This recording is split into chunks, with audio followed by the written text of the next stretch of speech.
Why don't I care about politics? I guess the honest truth is that I care, but I'd rather protect myself than feed into the debate. So I suppose the real question is, what exactly am I protecting myself from? I speak for myself, but I know that through broaching the subject amongst my peers that I'm not the only young adult who's wary of getting involved with politics. I've thought about it a lot, and it really makes me angry that there's a stigma against those kinds of people who, like me, are genuinely afraid to get involved. I want to share where I'm coming from because I think I can offer interesting perspectives and maybe even a compromise in the end. So, I'm registered to vote. I wouldn't have gone out of my way to register, but the Mass Perg students at our campus sort of forced the registration down my throat with promises that I can change my own quality of life by voting.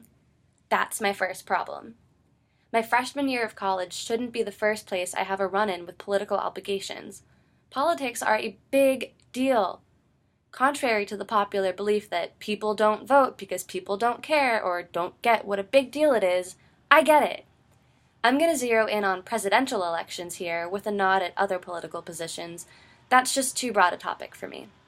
But for presidency, we'll be dealing with whomever is elected for several years at a minimum.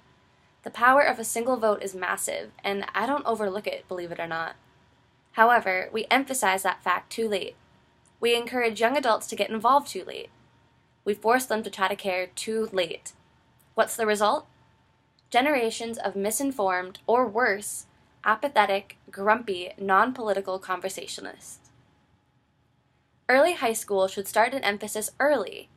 It's beyond my realm of understanding as to why in the world we can make room for electives in high school, but not utilize that awesome opportunity to get students into global awareness courses that rally, from a young age, generations of future voters.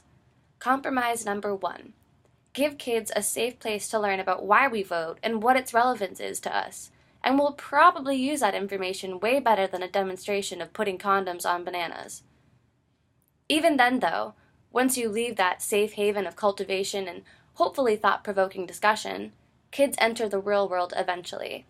In the real world, people are jerks. I haven't been involved in, accidentally stumbled upon, or overheard a conversation about politics that doesn't get fiery. And that's certainly nothing wrong. There's certainly nothing wrong with that little heat. But politics divides our nation daily because people don't know how to leave room for other opinions. I don't know if it's a confidence thing or what, but I don't go into a disagreement thinking that I have to whip out my nastiest arguments and insult my adversary's point of view to get them to give a damn what I'm saying.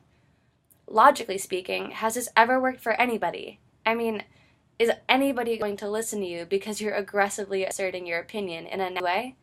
Do people actually think it's easy enough to sway people's political views? I mean, they're just as identifying as religious beliefs, sexual identification, etc. Our world needs more tolerance, plain and simple.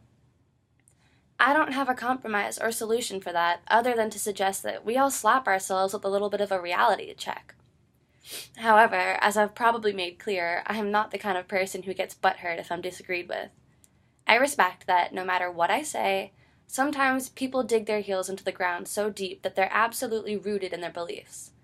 I may not be able to change that, but I can change how they respect me when I disagree. And to me, that's far more powerful and valuable. And you, listening to me now, may even disagree with that sentiment.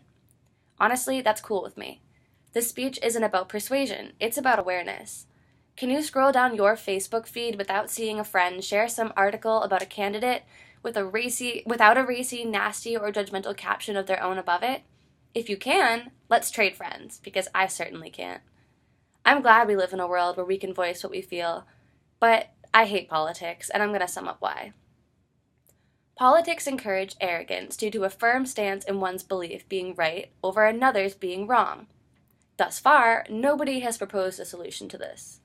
Politics are hard to learn about. Everybody has an opinion. That's literally the point of politics. So who do you go to?